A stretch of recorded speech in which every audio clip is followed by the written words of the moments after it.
Hello guys, हामी चाहिँ आज मोमो पार्टी गर्दै फुपूको घरमा। अनि यो चाहिँ धराने फजुकोबाट गिफ्ट आएको। अनि यो कटिङ मेसिनले चाहिँ हामीले किमा अनि प्याज काटिसके। मैले फजुको पालो छ किमा काट्ने, अनि यता फुपूको पालो मोमोको लागि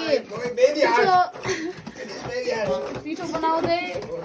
अनि यता बच्चा बच्चीहरू बसिरहेको छ खानको लागि।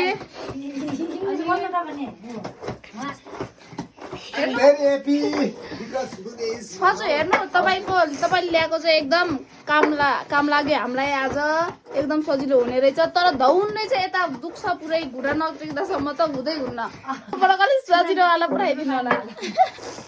अनि यहाँ सबै आफ्नो आफ्नो काममा बिजी, म चाहिँ भिडियो बनाउनुमा बिजी छु। अनि यता हाम्रो आरोही नानी, डेभिड, अनि यता इजी, अनि हाम्रो यहाँ शब्द, यहाँ प्याज पनि काटिसक्यौँ। अनि यता अचारको लागि कोइरालको फुल र अनि आलु छ।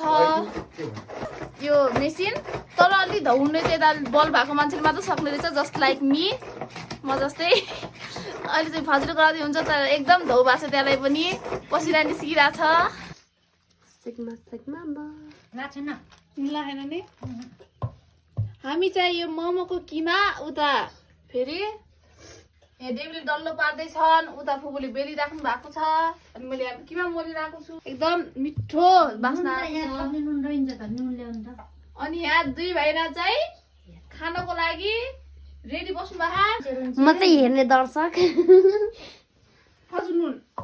आज 2081 साल चैत्र महिनाको 30 गते, यानि कि अब 2081 को अन्तिम संहारमै हामी आएका छौँ। 27 सङ्गति पश्चात आज हाम्रो खात्रेले विशेष पाहुनाहरू चाहिँ यहाँ आउनु भएको थियो र हाम्रो एलिसा डेभिड पनि आज मोमो खाने कार्यक्रम भन्ने कुरा भयो। अनि अब चाहिँ यहाँ धमाधम यो मोमोको चाहिँ परिकारहरू बन्दैछ।